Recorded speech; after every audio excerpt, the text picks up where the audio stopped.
Dünən üçüncü dəfə The Dark Knight Rises Batmanlə Jokerin qarşılaşmasını filmini izlədim. Hansı ki, Heath Ledger bu Jokeri canlandırmasına görə əfsanəvi, əslində film özü də demək olar ki, şah əsərdir, əfsanəvidir. Ledger də bu filmdə yaratdığı obrazla əfsanələşmişdi və bilirik ki, yəni o filmin premyerasını görə bilmədi. Otel otağında ölü tapıldı. Onun ölümü ilə bağlı bir çox əfsanələr var. Yəni bu özü də çox ayrılıqda dramatik bir mövzudur. Mən əslində istəyirəm ki, Joker barədə və Batmanla Jokerin qarşılaşması barədə danışım. Daha doğrusu həm filmdən, həm də onların ayrı-ayrılıqda təmsil elədiyi ideologiyalardan, mübarizələrindən bəhs edeyim. Batman bilirik ki, əsasən Batman'da, Joker'da komikslərdə ilk dəfə uşaqlar üçün yazılmış çizgi komikslərdə qarşımıza çıxırdı və 19-cu əsrlərdə səhv eləmirəmsə və daha sonra mənim bildiyim qədərilə Tim Burton 89-cu ildə, hansı ki onun da filmini danışmışdıq, Batman'i ilk dəfə bir travmaları olan, hekayəsi olan bir insan olaraq qarşımıza çıxartmışdı. Amma bundan da əlavə, bundan öncə də bir Batman və Jokeri canlandıran film var imiş, onu izləməmişəm. Mən indi deməli, dediyim kimi Batman və The Dark Knight Rising filmindən danışacağım. Burada film başlayanda soyğun səhnəsi ilə başlayır. Yəni artıq bir xaos var. Xaos varsa, bu deməkdir ki, xaoslar, şərtlər qəhrəman yaradır, eləcə də anti-qəhrəman yaradır. Qəhrəmanların hamısı əslində şərtlər uyğun olduğu dönəmdə biz qəhrəman yaradıldığını görmürük. Tutalım, Ərəbistana gedəndə, məsələn, peyğəmbərlər də ərəblərin qəhrəmanlarıdır. Onlar da təsvirlərdə, məsələn, Musada görürük ki, dənizi yarır, ayı parçalayır, nə bilim, suda yeriyir. Və yaxud da ki, çox belə peyğəmbərlərin, Süleyman peyğəmbər belə möcüzələr olur. İnsanüstü varlıqlar, belə deyim, bizdən fərqli olaraq. Çünki onlar da Superman'dən və yaxud da Batman'dən fərqli bir obrazlar deyil. Onlar da ərəblərin qəhrəmanlardır, yaratdıqları mifoloji obrazlardır. Məsələn, Məkkəni təsvir edində insanlar orada azğınlaşmışdı və daha sonra nə olur? Orada azğınlaşmış, yolun azmış insanları yola gətirmək üçün Məhəmməd peyda olur və yaxud da ki, Lut peyğəmbər qövmü yoldan çıxır, yolun azır və daha sonra Lut peyğəmbər gəlir. Yəni o ortam, şərtlər uyğun olmalıdır. Bunu nəyə görə deyirəm? Çünki Jokerin bir fəlsəfəsi var. Joker deyir ki, insanlar müsbət və yaxud da mənfi deyirlər. Xeyir və şər yoxdur. Şərtlər var. Şərtlər insanı, biz şərtlərə uyğunlaşırıq. Yəni şərtlərə uyğun pis insan oluruq və yaxud da ki, yaxşı oluruq. Yəni şərtlər uyğun olanda, hər şey yerində olanda hamımız gözəl insanlarıq. Amma şərtlər, qanunlar bir balaca pozulanda, bir balaca xaos yaranda insanın təməldəki o xisləti, vəhşi xisləti ortaya çıxır. Tək bir gün belə Joker olmaya yetərlidir. Joker dediyimiz xaosun elçisi özünü adlandırır Joker. Və filmin başlanğıcında artıq bu xaos ortamı var. Çünki Gotham şəhərində artıq mafiya özbaşınalıq eləyir, polis onların öhdəsindən gələ bilmir, rüşvətə qarışıblar və s. və o ortam var. Və Batmanə, super qəhrəmana nə zaman ehtiyacı duyulur? Yəni qanun öhdəsindən gələ bilmir şər güclərin, o zaman Batman'a ehtiyacı duyulur. Yəni şərtlər uyğun olmasa əslində bir qəhrəman da doğulmur və yaxud da ki, ona ehtiyac da duyulmuyor insanlar. Və o xaos ortamı artıq hazırdır. Polislər gücü yetmir. Batman'i görürük. Batman varsa da əlbəttə ki, Batman'a uyğun, onun səviyyəsində Joker çıxacaq. Yəni eyni xaosu yaradan bir obraz çıxmalıdır, ideologiya bildiyim çıxmalıdır. Bunu nəyə görə deyirəm? Əslində Joker iddia eləyir ki, Jokerin varlığı Batman'i var edir. Məsələn, bu filmin bir səhnəsində, həbsxana səhnəsində də deyir ki, sən əslində onların gözündə məndən fərqsizsən. Hal-hazırda şərtlər bunu istədiyi üçün, yəni mən varam deyə, mənlə mübarizə aparasan deyə, polislər sənlə işbirliyi eləyir. Mən olmasam sənə ehtiyacı olmayacaq və sən olmayasan. Sən onların gözündə məndən fərqsizsən. Həqiqətən də bu belədir. və o şərtlərdə biz görürük ki, ilk başda Joker soyğun səhnəsində digər onsuz da soyğunçular da bir-birlərini sırf böyük hissə alsınlar deyə, yəni digər insanlar da əslində bir-birlərini öldürürlər soyğundan qazanılan pul bölünməsin deyə. Və ən sonda anlayırıq ki, Joker bunların hamısını manipulyasiya eləyib, aldadır, yəni bütün hamısını öldürür. Burada belə bir maraqlı məsələ var. Joker bu filmdə deyirdi ki, mən insanlar deyir planla işləyirlər, mən plansız işləyirəm, yəni xaosdan bəslənirəm. Amma əslində, yəni bunu Batman-la olan səhnədə deyir, amma əslində soyğun səhnəsində belə biz görürük ki, o öncədən soyğuna qatılan digər şəxslərlə ayrı-ayrılıqda təklikdə danışıb. Və yəni o heç vaxt iddia elədiyi kimi plansız iş görmür. Əksinə hər bir ehtimalı, hər şeyi hesablayır. Bunu digər səhnələrdə də görürük ki, ehtimal nəzəriyyəsinə də göndərmələr olur. Və soyğunda artıq Joker bu yəni ağına bozuna baxmadan hamını öldürdükdən sonra polislər artıq anlayırlar ki, Batmanlə işbirliyi eləmək lazımdır. Batman kimdir? Batman xüsusi qanunları olan Jokerin əksinə, çünki Joker bir növ anarxist olduğu da deyilir, amma olmadığı da deyilir. Yəni müzakirəli mövzudur.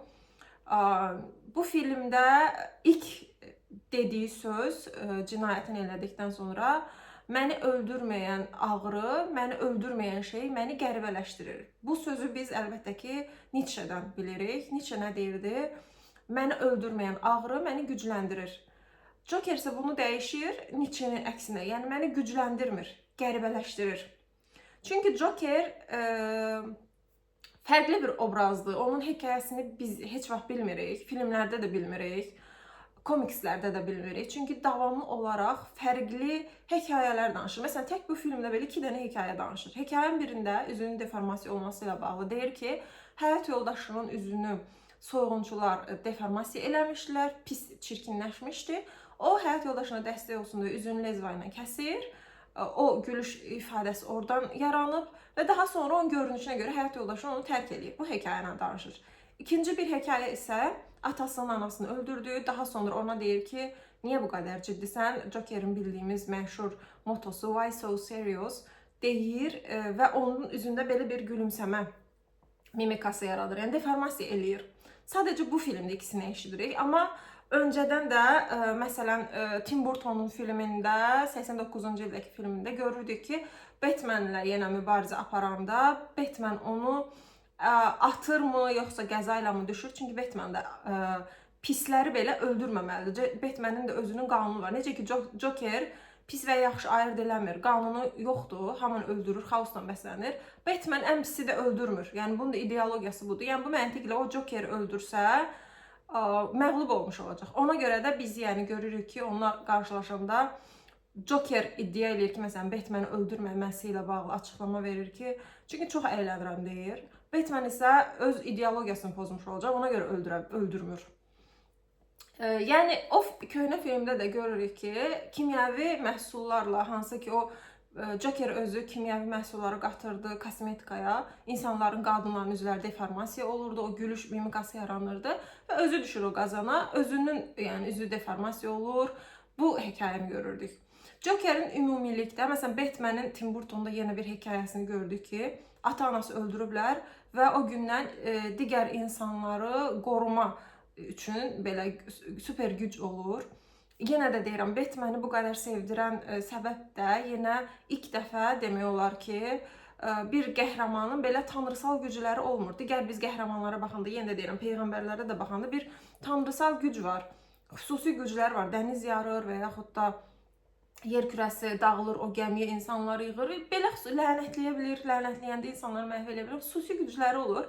Və Yunan tanrılarında da, keçmişdəki o qəhrəmanlarda da yarı tanrı, yarı insan və yaxud da ki, yarı heyvan, yarı insan şəklində görürdük. Batman sıradan insandır. Bizim onu sevmə səbəbimiz də budur. Hansı ki, o da səhv qərarlar verə bilir, o da yanıla bilir, onun da zəiflikləri var və Batman'in də hekayəsi dediyim kimi əslinə qarışıqdır. Çünki Batman əslində Superman'dan qarşı durmadaydı. Superman insanları bunların da yəni kökünə gedib çıxanda Superman qanunlar çərçivəsində ədalətsizliyi aradan qaldırırdı. Yenə də deyirəm, onun bir sərhədləri var idi. Yəni o düşünürdü ki, hüquq çərçivəsində ədaləti bərpa eləyə bilər. Batman isə onun əksinə deyirdi ki, o qədər yəni xaotik vəziyyətdir ki, bunlar hüquq çərçivəsində bu cinayətlərin qarşısını ala bilmərik. Yəni qanun tanımırdı əslində. Bir növ əslində yəni qəhrəman da deyil, anti qəhrəman da deyil. Amma Jokerlə artıq qarşılaşanda, qarşısında Joker varsa, anarxist belə deyil adam yəni. Çünki anarxizmdə məsələn Nietzsche'nin anarxist fikirləri var idi. O düşünürdü ki, köhnə dəyərləri, köhnə şeylərin hamısını məhv eləmək lazımdır, düzəlişdirmək yox.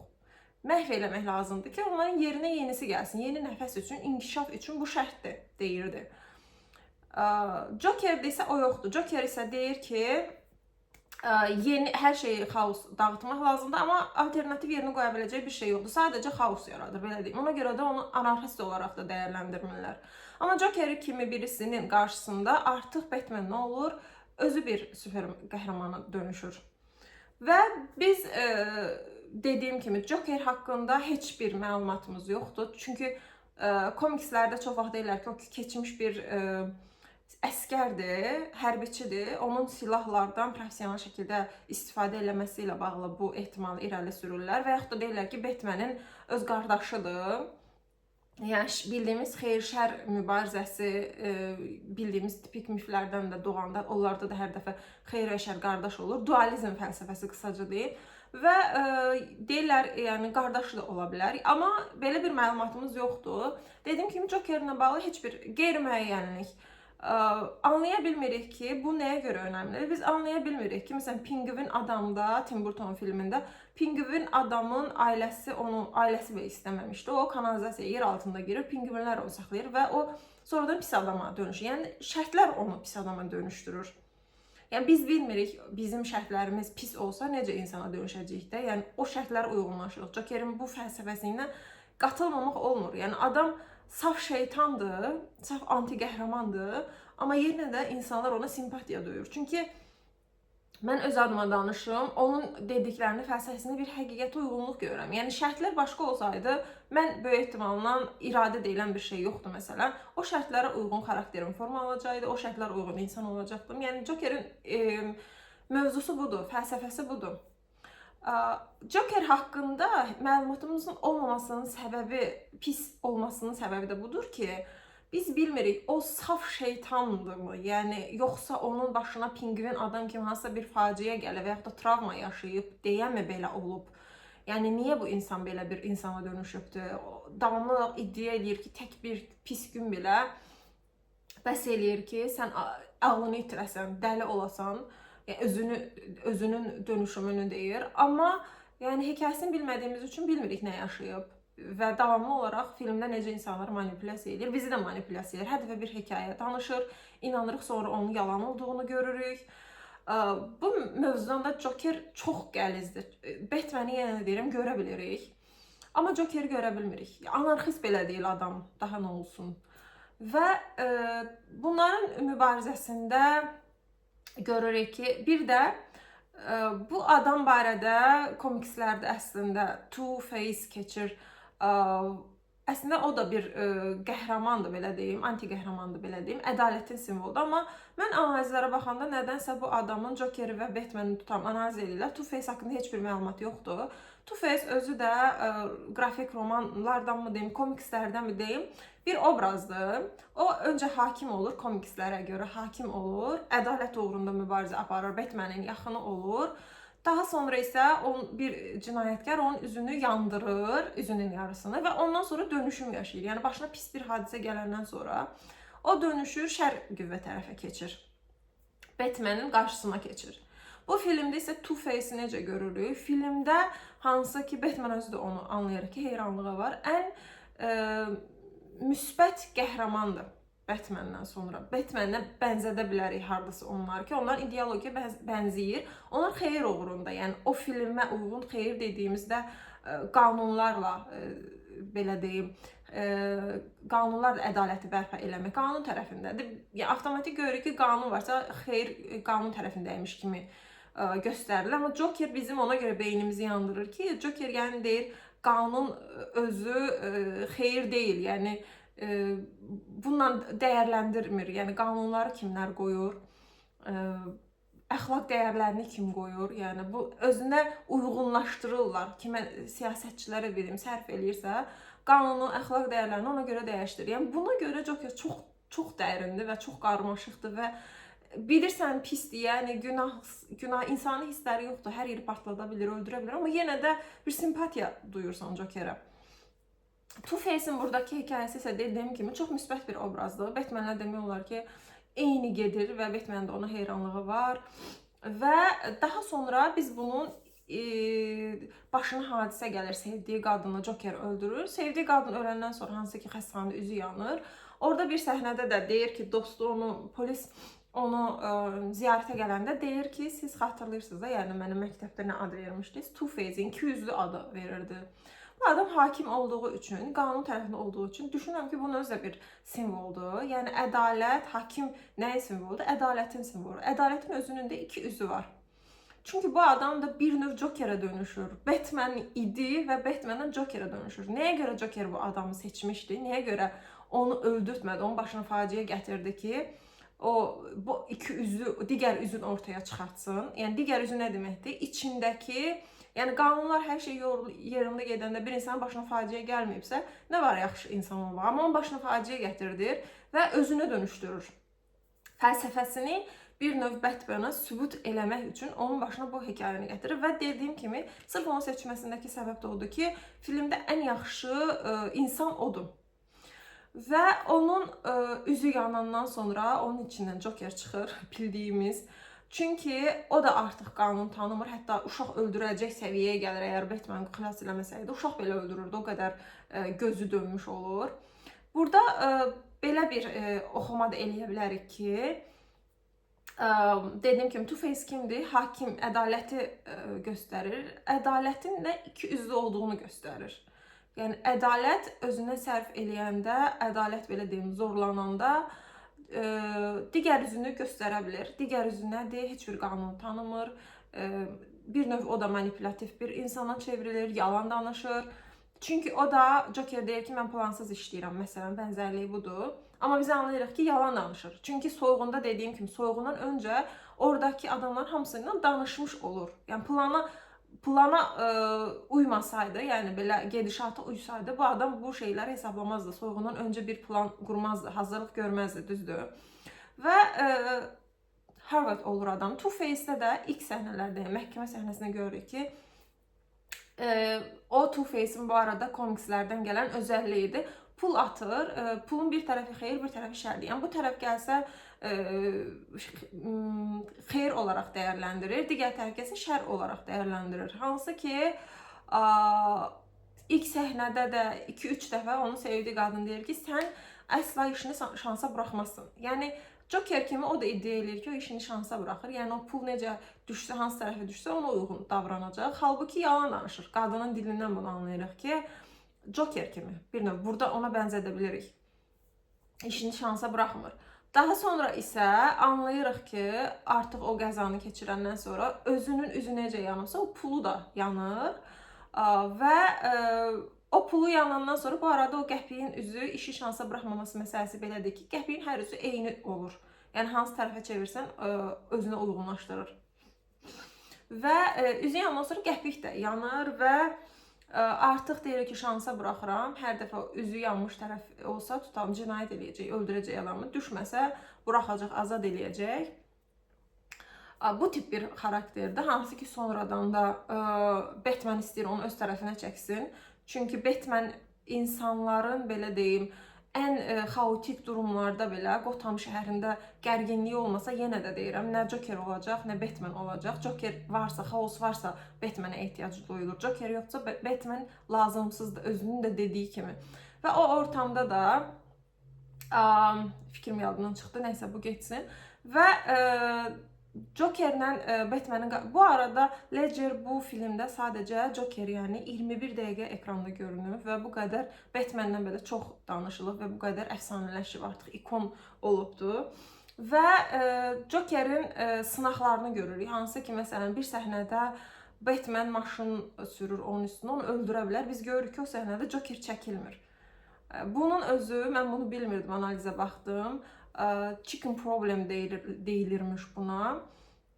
İki tutalım maşın qarşı üz-üzə gəlirsə, ilk rolu qıran, ilk sıradan çıxan uduzmuş olur. Yəni o toyuq olmuş olur. Qarşı tərəfi tutam iki siyasi bir fiqur bir-birinə öz doğruluğunu, öz ideologiyasını təbliğ eləmək üçün axıra qədər getməlidir. Yəni geri çəkilməli deyil. Geri çəkilmək uduzmaq deməkdir. Joker nə edir? Uduzmur. Yəni öləcəyin bilə-bilə qarşısına gedir. Bir də burada belə bir ironik durum var ki, Joker ölsə, Batman Jokeri öldürsə, yenə Batman uduzacaq. Çünki Batman ən pisi belə öldürmür. Yəni Jokeri öldürərək özünü, öz məğlubiyyətini elan eləmiş olacaq. Joker çəkilmir, sona qədər gedir. Burada Batman'ın uduzluğunu görürük.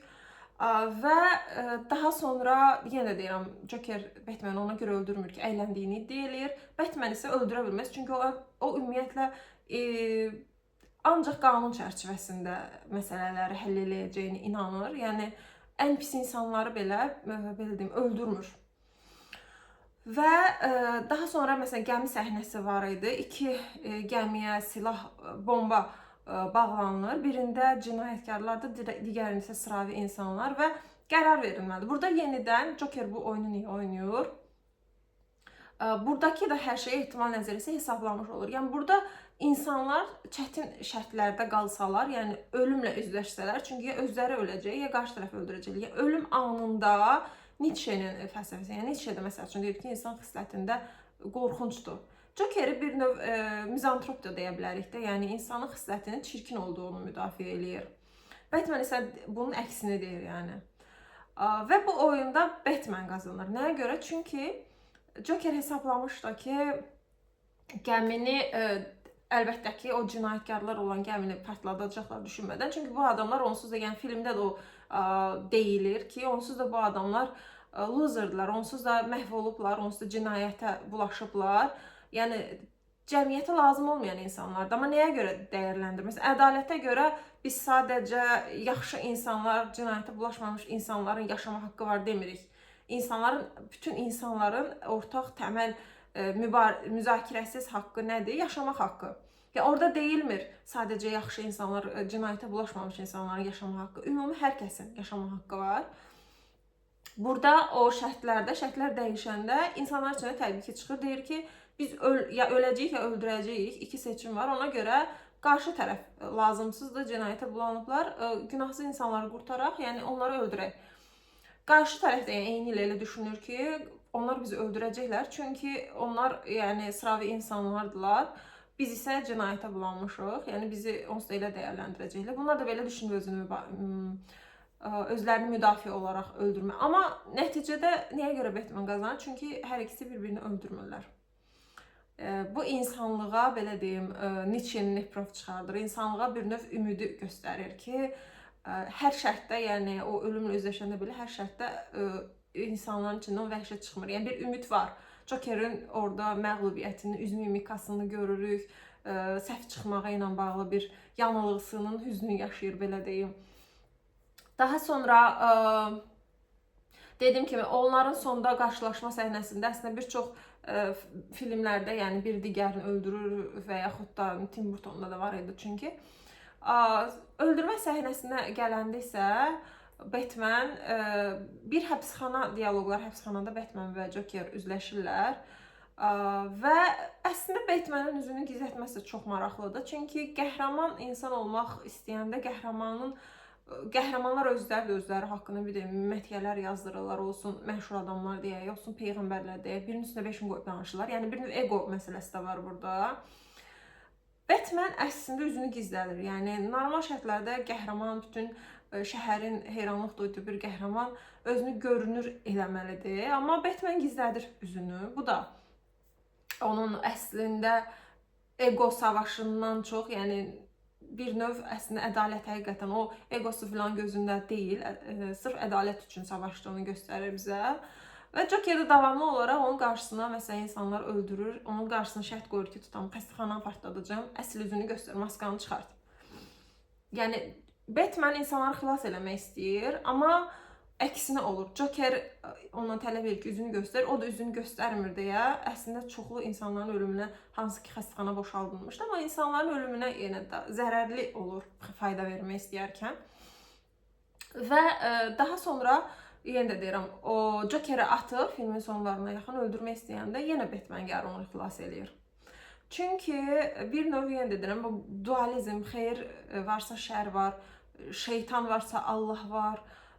Məsələn, bunlar biri olmayanda birini var eləyən digərinin olmasıdır. Batman'i var eləyən Joker'in olmasıdır. Joker olmasa, öz dilinə də deyirəm, bu çox önəmlidir çünki. Bilirəm, bir neçə dəfə vurğuladım, amma həqiqətən Joker olmasa Batman heç kimə lazım deyil.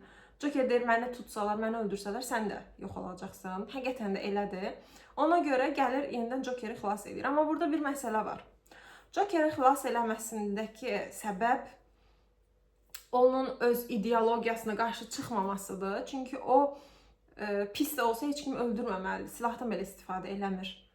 Buna görəmi öldürmür, yoxsa Joker ölsə özü də mi yox olacaq, ona görəmi öldürmür? Yəni burası da qarışıq bir məsələdir.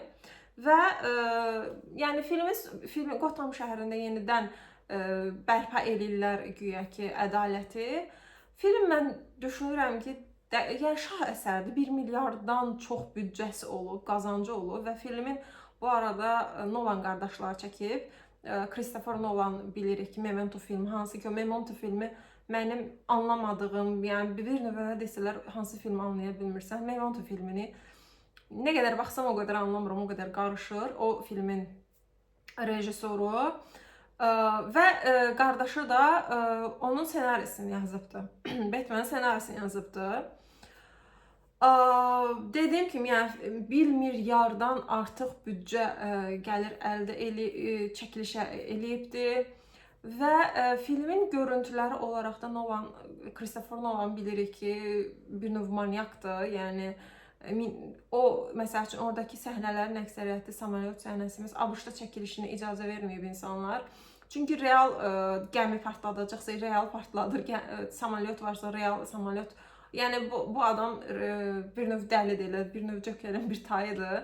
Və dediyim kimi Joker'in fəlsəfəsi Batman'la qarşılaşanda bu qədər bu qədər anti-qəhrəman, bu qədər saf pis deyə bilərik də məncə biz Joker'ə ki, müzakirə eləyə bilmirik. Yəni adam sübut eləmək üçün xaosun, insan xislətinin şiddəti, yəni adam deyir ki, qanunlar malalayıb bir növ insanları, üstünü örtüb, amma insan özündə vəhşidir, xisləti pisdir, mizantropistdir yəni adam. Və heç bir qanunu yoxdur, hər kəs öldürə bilir, heç bir yəni limiti yoxdur. Amma yenə də yəni saf şeytandır da demək olar ki. Və yenə də biz ona simpatiya duyuruq. Çox qəliz bir obrazdır. Və Christopher Nolan'ın onu Joker'i sıradan bir uşaqlar üçün yazılmış bir qrafikdən, komiksdən belə bir obraz yaratması məncə inanılmaz bir işdir. Və daha sonra hansı ki, yenidən Joker'i başqa bir filmdə də görəcəyik, o film haqqında da danışacağım. Orada da Joker klon olur, cəmiyyət tərəfindən qəbullanmır, xəstə olduğu üçün güldüyünü görürük. Daha çox insan ruhuna, yəni psixologiyanı artıq inkişaf eləyir və insan ruhunun xəstəliklərə belə deyim, xəstəlikləri görürük. Joker'in üzündəki gülmə hansısa faciədən olmur, xəstəlikdən olur belə deyim. Ümumilikdə yəni belə Joker və Batman'ın mübarizəsi yəqin ki, hələ uzun illər davam eləyəcək. Çünki artıq ikisi də ikonlaşıbdır, əfsanələşibdir və haqqında deyilməli çox şey var. Düşünürəm ki, bir çoxunu unutdum. Burada bir də bu filmdə qadın obrazı var idi. Hansı ki, Tim Burton'un 1989-cu ildə Anthony Hopkins'lə olan filmində məsələn o demişdim ki, qadın obraz orada nə işə yarayır? Mən başa düşürəm də, yəni Batman xilas edir, sonra oğurlanır, yəni çox lazımsız bir obrazdır. Bu filmdə də qadın obrazı, yəni kəş Catwoman kimi bir obraz görərdim deyə düşündüm. Çünki çox dəxilsiz, yəni bir qadın obraz var idi. Heç bir şey yaramırdı. Yəni daha doğrusu yaramır deyəndə ki, onun ölümü Two-Face yaratdı. Belə, yəni Two-Face'in yaranması, yaxşının pisə doğru yönəlməsi, yenə də deyirəm, əsas önəmli olan Jokerin fəlsəfəsinin real olduğunu bizə sübut eləmiş oldu. Çünki Two-Face nə oldu? Filmdəki ən yaxşı obraz canavarlaşdı. Ədalətin digər üzünü bizə, o qanunların, o minnoşluğun o digər üzünü ortaya çıxartmış oldu. Yəni bu filmdə deyə bilərik ki, Joker qazandı. Hansı ki filmin sonunda da anlayırıq ki, insanlara Jokerin qazandığını deyilsə, insanlar ümidsizliyə düşəcəklər, şərə meyllənəcəklər. Amma bunu eləmək olmaz deyə Batman yenə də sonda özünün anti-qəhrəman edilməsinə, yəni insanların artıq ona nifrət edilməsinə razı olur. Belə sövdələşir, sırf insanlar şərə uymasınlar deyə və yaxud da ki, xeyrə inamları itməsin deyə. O da müzakirəlidir, yəni düşünürəm ki, mən orasına baxanda dedim ki, mal alırsan, amma xeyri yoxdur, Joker qazandı da, yəni bunu. Ya ümumilikdə belə Batmanlə Supermanin də qarşılaşmaları ayrı bir mövzu. Çünki əslində Batman Jokeri öz rəqibi olaraq görmür. Bunu da bilmirəm nə qədər maraqlı olar. Batman Supermani öz rəqibi olaraq dəyərləndirir. Çünki onunla mübarizə aparır. Belə, yəni Jokerin fəlsəfəsi, Jokerin anarxistlikdir, anarxistimi fikirləri, yenə də deyirəm, o xaos yaradır. Yəni sadəcə xaos yaradaraq işi bitirir. Məsələn, V for Vendetta-da anarxist bir obraz idi V. Nəyə görə? Çünki onun bir alternativi var idi. Köhnə dəyərləri, Nietzsche kimi köhnə dəyərləri, o totalitar rejimi yıxıb, yerinə bir alternativ insanları deyirdi ki, yaradın. Özü də çəkilirdi ki, mənim işim bura qədər idi. Yəni mən xaosu yaratdım, mən tamamlandı. İnsanlar artıq yeni bir sistem yaratmalıdırlar. Joker'də o yoxdur. Ona görə Joker'i anarxist deyə bilmirik. Belə, yəni filmi keşkə başqa bir adam olsaydı, onunla birimiz Batman olardıq, birimiz Joker, müzakirələr apardıq, daha dərin fəlsəfi yönlərini, bu obrazların ideologiyalarını belə deyim. Bu qədər, yəni məncə Çin çaydan filan dinləməyin, gedin bu filmlərə baxın, ay bala.